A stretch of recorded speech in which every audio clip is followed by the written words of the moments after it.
Le cosmos est-il réel?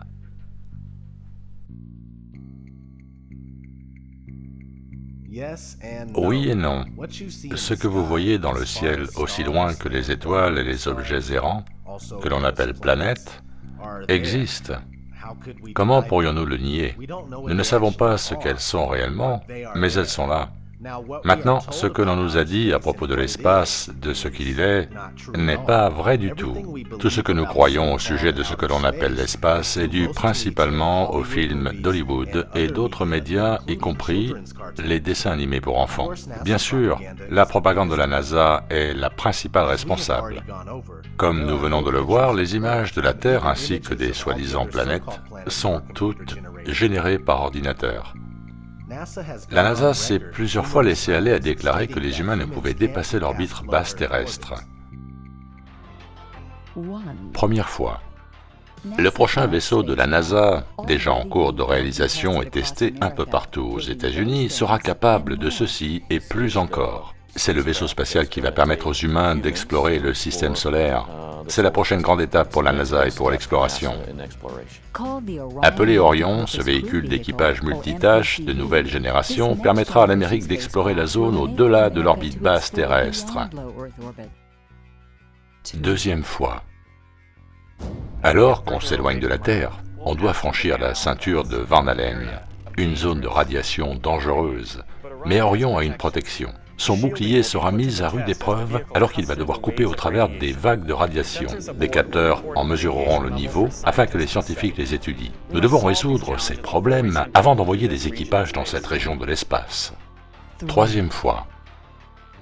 La NASA prévoit de fabriquer une fusée appelée SLS, qui est un lanceur pour cargo lourd, quelque chose de beaucoup plus gros que ce que nous avons aujourd'hui, et il sera capable de lancer la capsule Orion avec un équipage à bord et aussi d'autres éléments pour atteindre sa destination au-delà de l'orbite basse terrestre. Pour l'instant, on ne peut que voler qu'à la limite de celle-ci, et c'est le plus que l'on puisse faire. Avec ce nouveau système que nous fabriquons, nous allons pouvoir aller au-delà et, espérons-le, emmener des humains explorer la Lune, Mars, les astéroïdes. Il y a beaucoup de destinations où nous pourrions aller, et nous fabriquons tous ces éléments d'ensemble, pour justement faire ça. Quatrième fois. À l'inverse des programmes précédents, nous sommes en train d'établir une direction avec des étapes spécifiques à réaliser. Au début de la prochaine décennie, une série de vols en équipage seront effectués pour tester et valider les techniques d'exploration que le dépassement de l'orbite basse terrestre exige. L'orbite basse terrestre est censée se situer entre 160 km et 2000 km d'altitude. Le plus drôle est qu'ils nous disent que la Lune est à plus de 320 000 km. Comment avons-nous pu aller si loin dans les années 60-70 si nous ne pouvons pas le faire aujourd'hui?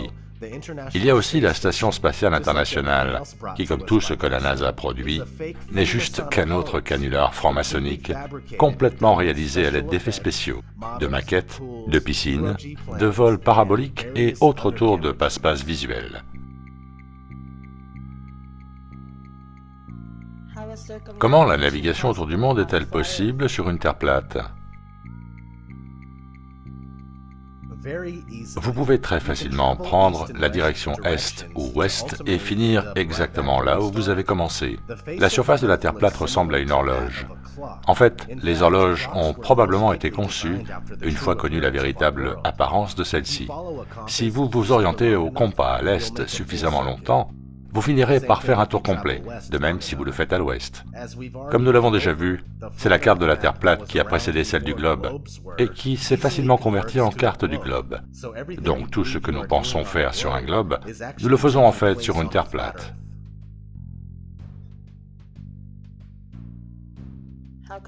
Comment se fait-il que la Lune soit à l'envers dans l'hémisphère sud?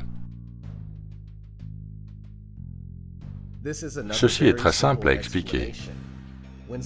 Quand quelqu'un se trouve dans ou sur la partie nord de la Terre, il voit la Lune sous cet angle. Quand quelqu'un se trouve sur la partie sud de la Terre, la Lune est vue de l'autre côté. Il la voit sous un autre angle, sous l'angle opposé. C'est aussi simple que ça. Imaginez que vous colliez une image de la Lune au centre de votre salon. Selon l'endroit où vous vous trouvez dans la pièce, la Lune sera vue différemment. Quand vous abordez cette question, gardez à l'esprit que la phase de la Lune ne change jamais. Sur une Terre sphérique, nous pourrions nous attendre à la voir changer, mais cela ne s'est jamais produit.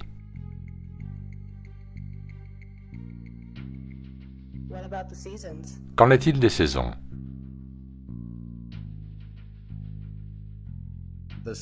Le Soleil est proche et petit, et circule autour et au-dessus de la Terre plate, dans un schéma de spirale.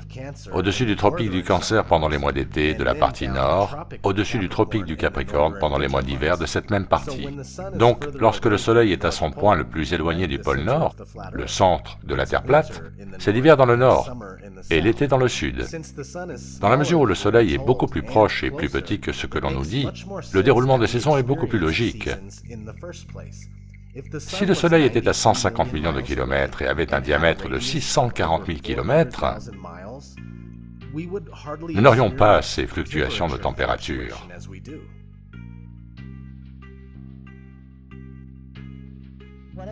Et qu'en est-il de la gravité?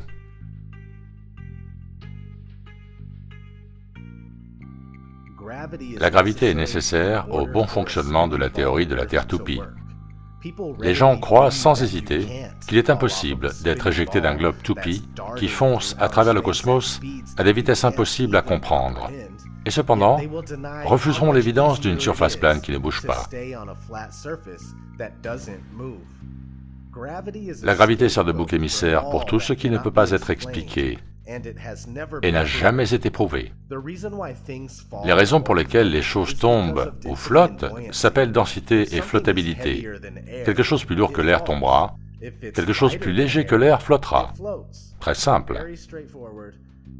Votre téléphone est plus dense que l'air, donc si vous le lâchez, il tombe. Tout fonctionne grâce à la densité. Point besoin d'y rajouter quoi que ce soit. Je cite, « Les partisans de l'astronomie selon Newton prétendent que la loi de la gravité est la plus grande découverte de la science et la pierre angulaire de l'astronomie moderne. Par conséquent, si nous pouvons prouver que la gravité n'est que pure supposition, qu'une vue de l'esprit, qu'elle n'existe nulle part ailleurs que dans la tête de ces théoriciens et partisans, alors toutes les hypothèses de cette science prétendument moderne tombent à plat, aussi plat que la surface des océans. Et cette science des plus exactes, ce magnifique exploit de l'intellect, devient d'un seul coup la plus ridicule des superstitions et l'imposture la plus gigantesque jamais faite à l'ignorance et à la crédulité. » Thomas Kinship, Zététique Cosmogénie. Qu'en est-il de l'effet Coriolis? Il est dit que l'effet Coriolis est le résultat de la rotation de la Terre, ce qui explique la dérive d'un objet se déplaçant au-dessus de la Terre, vers la droite dans l'hémisphère nord et vers la gauche dans l'hémisphère sud. Le problème est que les cyclones ou bien l'eau dans un lavabo ne sont pas des éléments toujours prévisibles et sont connus pour tourner dans les deux sens, quel que soit l'hémisphère. Une autre contradiction qui prouve la non-validité de l'effet Coriolis est le fait que les engins volants au-dessus de la Terre n'en tiennent pas compte. Si une balle se déplaçant à 2700 km/h doit tenir compte de l'effet, alors un avion volant à 900 km/h devrait le faire également.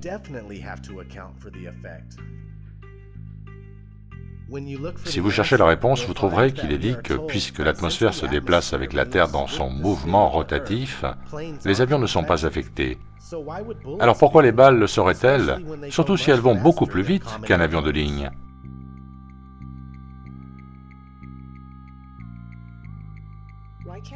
Pourquoi ne puis-je pas voir infiniment loin?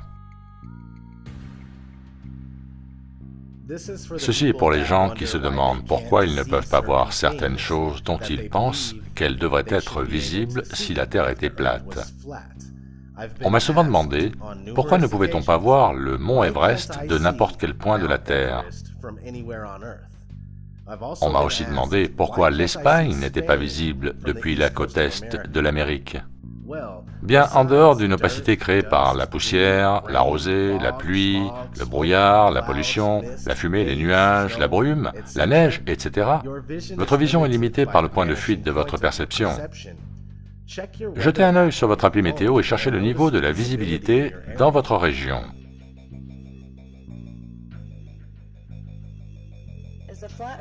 La Terre plate est-elle un fait religieux?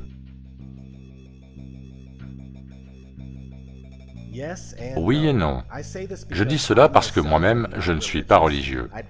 Plutôt qu'une foi aveugle en quelque chose, je préfère connaître les faits du mieux de mes capacités, et les faits sont que la courbure et le mouvement de la Terre n'ont jamais été prouvés. La Bible, sans aucun doute, supporte la théorie d'une Terre plate et fixe. Le livre d'Enoch, approuvé par la Bible et qui en fait très certainement partie, décrit une Terre stationnaire plate et fermée à grand renfort de détails. Plusieurs civilisations et religions précédant le judaïsme et le christianisme supportent l'idée d'une Terre plate et immobile, comme les Babyloniens, les Égyptiens, les Mayas, les Scandinaves, les Hindous, etc. Cette fantastique idée de Terre toupie en forme de globe est très nouvelle pour tous les peuples de la Terre. Pourtant, la plupart d'entre nous prend cette théorie pour inébranlable et a été conditionnée pour se moquer de la Terre plate quand le sujet est discuté. Religieux ou non, vous pouvez constater la Terre plate par vous-même.